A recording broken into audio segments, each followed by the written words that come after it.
눈물을 흘리며 씨를 뿌리는 자는 기쁨으로 거두리로다. 울며 씨를 뿌리러 나가는 자는 반드시 기쁨으로 그 곡식단을 가지고 돌아오리로다. 아멘. 오늘 이 시편 126편 말씀을 가지고 눈물로 뿌리고 기쁨으로 거두다라는 제목의 말씀으로 함께 은혜 나누고자 합니다. 우리 모두는 인생의 어느 지점에서 반드시 어두운 터널을 지나가기 마련입니다. 그리스도인이라고 해서 예외가 없습니다. 질병, 사고, 재정적인 실패, 관계의 상실, 이러한 것들은 세상 사람들은 물론이거니와 그리스도인들도 비껴가기가 어렵습니다. 이런 일들을 경험할 때 사람들의 반응은 대개 세 가지입니다. 첫 번째, 분노합니다. 왜 나에게 이런 일이 일어났냐 하는 것입니다.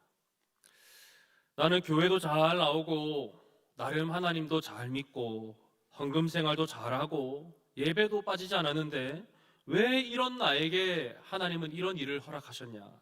분노합니다. 두 번째는요, 억지 인내로 꾹 버팁니다. 그런데 팔팔 끓는 냄비가 보이지 않게 뚜껑만 덮어 놓는다고 해서 그 불이 끓지 않는 것은 아닌 것처럼 겉만 참고 속은 여전히 병들어 갑니다. 세 번째 반응은요, 자포자기합니다. 삶을 살아갈 의지마저 놓아버리는 사람들도 있습니다. 세상은 이러한 문제들을 경험할 때 해결책으로 여러 가지를 제시합니다. 분명한 목표의식을 세워야 한다. 규칙적인 운동을 해야 한다. 긍정적인 생각을 해야 한다. 명상을 해야 한다. 이런 것들을 제시합니다. 그리고 결정적으로는 자기 자신을 믿어라. 너는 충분히 해낼 수 있다는 것을 스스로 믿어라. 자신을 믿으라는 것입니다. 그럴듯하게 들리죠. 그런데 정작 그런 문제 앞에 무너지는 순간 세상이 제시하는 방법처럼 자기 자신만을 믿었던 사람은 더 이상 붙잡을 것이 없어집니다. 믿음의 자리에 하나님이 아니라 자기 자신이 앉아있기 때문입니다. 사랑하는 한박교회 성도 여러분, 역경 앞에서 자기 자신을 붙드는 대신에 하나님 붙드시기를 바랍니다. 하나님을 의지할 때 소망이 있습니다. 오늘 본문은 우리가 어두운 터널을 통과할 때 어떻게 통과해야 할지에 대해서 두 가지 방법을 가르쳐 줍니다. 첫 번째는요, 하나님께서 과거에 베풀어 주신 구원을 바라보는 것입니다. 인생의 어두운 터널을 지나갈 때 그 조그만 불빛마저 보이지 않는 그 어둠의 순간에 하나님께서 과거에 나에게 베풀어 주신 그 구원의 은혜를 바라보고 기억하는 것입니다. 여러분, 인생을 살아가는 가운데 과거를 돌아볼 줄 아는 사람은 지혜로운 사람입니다. 왜냐하면 과거를 돌아볼 때 앞으로 어떻게 살아가야 할지에 대한 그 방법을 알게 되고 힘을 얻게 되기 때문입니다. 저희 아버지께서는 제가 어릴 때부터 군대에 대한 이야기를 유독 많이 하셨습니다.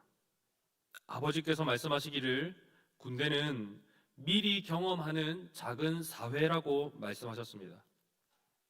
이런 사람, 저런 사람 다 만나게 될 거다.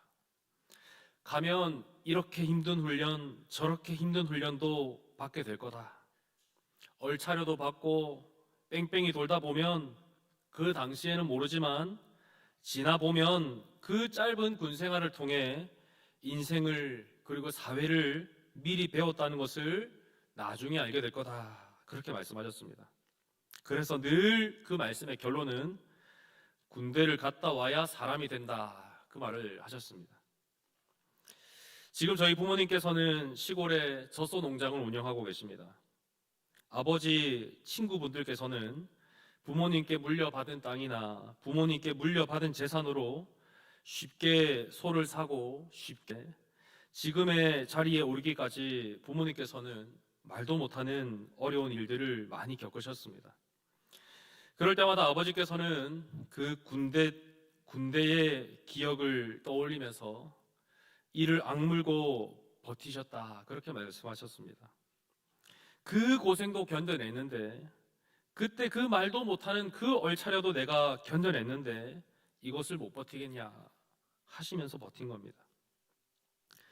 여러분, 이러한 인간의 과거의 기억만으로도 오늘을 버티게 한다면 하나님께서 베푸신 그 크신 구원을 기억할 때 얼마나 더 큰 힘을 얻겠습니까? 본문 1절 말씀입니다. 여호와께서 시온의 포로를 돌려보내실 때 우리는 꿈꾸는 것 같았도다.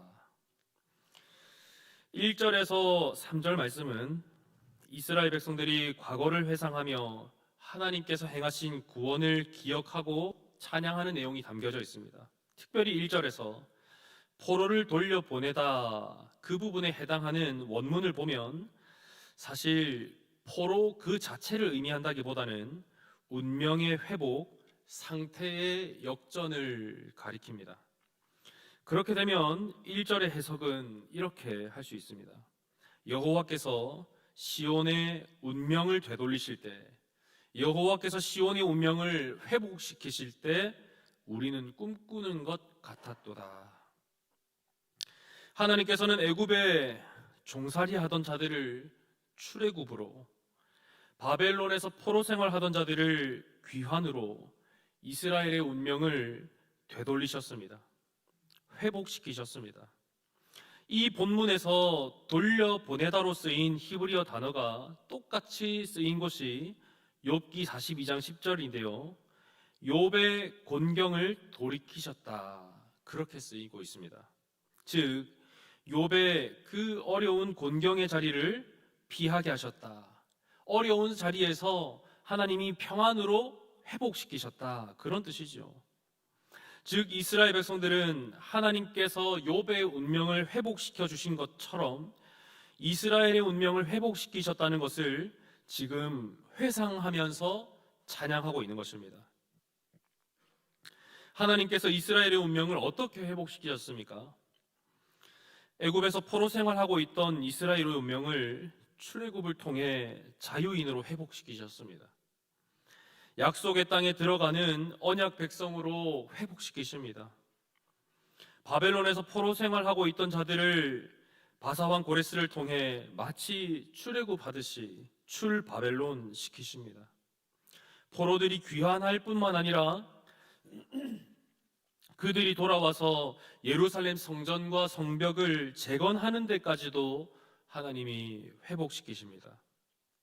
즉 이스라엘은 남의 나라에 포로로 끌려가서 그들의 왕을 섬기던 비참한 운명에서 하나님을 예배하고 하나님과의 친밀한 관계를 회복하는 그 영광스러운 운명으로 회복된 그 영광스러운 과거를 기억하면서 오늘 입을 열어 하나님을 찬양하는 것입니다. 그 모든 운명의 회복들이 하나님께서 행하신 일이라는 것을 분명히 믿고 고백하는 것입니다. 3절입니다. 여호와께서 우리를 위하여 큰 일을 행하셨으니 우리는 기쁘도다. 오늘 우리도 예수 그리스도의 십자가와 부활로 죄와 사망의 포로에서 자유의 백성이 되었습니다. 이것이 우리가 경험한 과거의 구원입니다. 과거의 구원을 기억할 때 현재의 시련을 견뎌낼 힘이 생깁니다. 이스라엘 백성들에게 있어서는 애굽에서의 출애굽, 바벨론 포로에서의 귀환과 같은 하나님께 건진받은 구원의 굵직한 사건들을 기억하면서 하나님을 찬양하며 오늘을 살아갈 힘을 얻었습니다. 여러분은 어떤 하나님의 구체적인 은혜들을 받으셨습니까? 하나씩 기억을 더듬어 정리해 보시기를 바랍니다. 특별히 오는 주일 추수감사주일인데요. 우리가 하나님 앞에 드릴 그 감사의 열매가 있어야 하지 않겠습니까? 참 어려운 상황에 있었지만 하나님의 은혜로 건짐받은 일들을 생각해 보는 겁니다. 감사 노트를 한번 기록해 보는 겁니다. 혹은 아직도 어려운 상황에 있지만 전혀 해결된 것은 없지만 그럼에도 불구하고 내가 이 상황에 포기하지 않고 지금까지 버티게 하신 그 힘을 주신 하나님께 감사할 수도 있을 것입니다. 하나님을 향한 여러분의 생생한 그 감사의 고백이 빼곡히 기록될수록 여러분은 어려운 문제 가운데 일어날 힘이 더욱 굳세질 것입니다. 이처럼 인생의 어려운 문제를 만날 때마다 하나님께서 베풀어 주신 이 꿈 같은 구원을 바라볼 때마다 인생의 역경들을 거뜬히 이겨내고 감사의 찬송을 고백하시는 저와 여러분 되시기를 주님의 이름으로 축원합니다. 두 번째로 예수님께서 완성하실 그 하나님의 나라를 바라보는 것입니다. 첫 번째로는 하나님께서 과거에 베풀어 주셨던 그 구원의 은혜를 기억하며 역경들을 이겨내고요. 두 번째로는 미래에 완성하실 그 하나님의 나라를 바라보는 것입니다. 1절에서 3절 말씀은 과거의 구원을 회상하며 찬양했다면 4절부터 6절까지의 말씀은 아직 오지 않은 미래의 회복을 간구하며 찬양하는 내용으로 이루어져 있습니다. 그래서 1절부터 3절까지의 말씀을 보면 여호와께서 시온의 포로를 돌려보내실 때 우리는 꿈꾸는 것 같았다. 우리의 혀에 찬양이 찼었다. 그들을 위하여 큰 일을 행하셨다. 이런 이미 이루어진 과거형의 말로 기록되어 있는데 4절부터 6절 말씀을 보면 우리의 포로를 남방 시내들 같이 돌려 보내소서. 5절 말씀을 보면 기쁨으로 단을 거둘 것이다. 6절 말씀을 보면요, 기쁨으로 그 곡식단을 가지고 돌아올 것이다. 그렇게 다 미래형으로 기록되어 있습니다. 아직은 고통스럽지만 미래에 이루어질 그 하나님의 구원을 미리 노래하는 것입니다. 4절부터 6절입니다. 여호와여 우리의 포로를 남방 시내들 같이 돌려보내소서. 눈물을 흘리며 씨를 뿌리는 자는 기쁨으로 거두리로다. 울며 씨를 뿌리러 나가는 자는 반드시 기쁨으로 그 곡식단을 가지고 돌아오리로다. 4절에서 우리의 포로를 남방 시내들 같이 돌려보내소서라고 말합니다. 그런데 1절부터 3절까지 말씀을 보면 이미 시온의 포로들을 돌려보내셨다라고 찬양했는데 4절에 또다시 포로를 돌려보내소서라고 말하는 것은 무슨 의미일까요? 바사왕 고레스를 통해 이스라엘의 포로들이 이스라엘로 귀환하게끔 조치되어서 많은 포로들이 귀환했습니다. 또 돌아오고 있습니다. 그러나 아직까지 다 돌아오지 못한 바사 제국 곳곳에 남아있는 그 남은 자들의 온전한 귀환을 하나님께 촉구하는 것입니다. 특히 남방 시내들 같이 돌려보내소서라고 했는데요. 이 말은 다소 이해하기가 어려운 표현입니다. 이 말은 원어적인 의미를 같이 살펴보면 이해가 되는데요. 남방 시내를 원어적인 표현으로 다시 보면 네게브 지역의 강물같이, 네게브 지역의 강물처럼 이렇게 번역할 수 있습니다. 네게브 지역은 유다 남쪽의 메마른 사막 지역입니다. 이 네게브라는 단어가 유다의 남쪽에 있기 때문에 성경에서는 남쪽으로 번역되기도 합니다. 아무튼 이 네게브라는 지역은 평소에 매우 건조한 사막으로 이루어진 지역입니다. 특별히 건기인 여름에는 바짝 말라 있다가 우기가 되면 비가 오기 시작하면서 급격하게 물이 불어나서 시내를 이루어 힘차게 흘러가는 모습을 가리키는 표현이 이 남방 시내들 같이, 즉 네게브 지역의 강물같이라는 말입니다. 즉 시인이 이런 표현을 사용하는 것은 상상을 초월하는 하나님의 놀라운 구원을 그 지역에 일어나는 자연 현상을 통해서 시각적인 표현으로 표현하고 있는 것입니다. 쉽게 말하면 예상치 못하게 내리는 소나기와 같은 것으로 하나님의 구원을 묘사하는 것이죠. 누구도 예상하지 못하고 심지어 기상청에서도 미리 알려주지 못해서 그 누구도 모르게 갑작스럽게 내리는 소나기처럼 하나님의 구원이 그렇게 갑자기 임하기를 구하는 것입니다. 4절에서 남방 시내들, 즉 네게브 지역의 강물이 갑자기 회복되어 건조한 사막 지역에 물이 넘쳐나고 농사를 지을 수 있는 환경이 된다면 5절부터 6절까지의 말씀은 자연스럽게 4절과 연결이 됩니다. 비록 지금은 물이 없어서 농사 지을 환경이 되지 않지만, 너무나 척박한 땅이지만, 아무런 열매를 맺을 수 없는 땅처럼 보이지만, 그럼에도 불구하고 눈물을 흘리며 꾸준히 씨앗을 뿌린 사람은 갑작스런 비가 왔을 때, 물이 회복될 때 기쁨으로써 열매를 거두게 된다는 말입니다. 여러분, 소나기가 온다고 해서, 갑작스러운 비가 온다고 해서, 그래서 네게브 지역의 강물이 회복된다고 해서 모든 사람이 다 추수를 하는 것은 아닙니다. 언제 올지 모를 그 소나기를 기다리면서 참고 인내하면서 눈물을 흘리며 꾸준히 씨를 뿌린 사람만이 갑작스런 비가 임할 때 웃음으로 수확할 수 있는 것입니다. 지금 내가 서 있는 땅이 메마른 땅처럼 보여도, 그래서 때로는 너무 힘들어서 눈물을 흘리면서도 하나님을 향한 그 신뢰의 걸음을 멈추지 않는 사람은 때가 되면 웃게 될 것입니다. 소나기처럼 갑자기 임하는 하나님의 그 구원 앞에 믿음으로 꾸준히 걸어왔던 사람은 하나님의 그 구원 앞에 기쁨으로 찬양하게 될 것입니다. 이것이 시인이 5절 6절 말씀을 통해 노래하는 내용입니다. 5절 6절입니다. 눈물을 흘리며 씨를 뿌리는 자는 기쁨으로 거두리로다.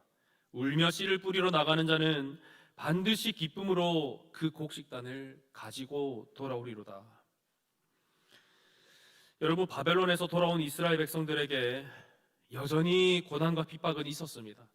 자유인이 되었지만 그럼에도 그 성전과 성벽을 재건하는 것을 방해하는 세력들이 꾸준히 있었습니다. 아직도 돌아오지 못한 포로들이 남아 있습니다. 그래서 그 고통을 인내하면서 또다시 베푸실 하나님의 그 완전한 구원과 회복, 그것을 소망하고 기도하는 것입니다. 우리도 예수 그리스도의 십자가와 부활을 기억하면서 오늘 우리가 피부로 겪는 그 고통스러운 현실에서도 하나님께서 베푸신 회복의 역사들이 또다시 일어나기를 간절히 소망하고 기도해야 합니다. 이 땅을 살아가는 우리의 삶에 고난이 없을 수는 없습니다. 그러나 현재 우리의 삶에 고난과 역경이 있다 할지라도 우리는 계속 씨앗을 뿌려야 합니다. 어떤 씨앗을 뿌려야 됩니까? 하나님을 향한 신뢰의 씨앗을 뿌리는 것입니다. 절대 열매 맺지 않을 것 같은 그 VIP의 마음이 열리기를 기도하면서 복음의 씨앗을 계속 뿌리는 것입니다. 아직도 회복되지 못한 불편한 관계가 있다면 먼저 화해의 손을 내미는 그 화해의 씨앗도 뿌리는 겁니다. 믿음을 기반으로 한 여러 씨앗들을 지금부터 울며 뿌리는 분들은 하나님께서 갑자기 은혜를 내리실 때 우리는 기쁨으로 단을 거두게 될 것입니다. 그날을 기대하면서 오늘 우리는 시인과 같이 이미 베풀어 주신 그 은혜들을 찬양하고 또 베풀어 주실 그 은혜를 소망하며 찬양하는 것입니다. 하나님께서 과거에 우리를 회복시키셨던 그 구원의 손길로 오늘도 우리 개개인의 삶에 살아 역사하고 계십니다.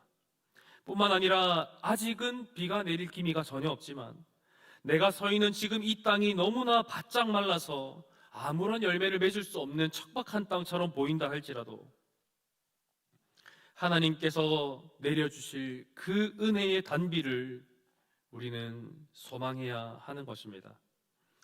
그러므로 과거의 구원을 기억하며 감사하고 또 미래의 회복을 소망하며 오늘 그리고 내일 꾸준히 눈물로 씨를 뿌리시기를 바랍니다.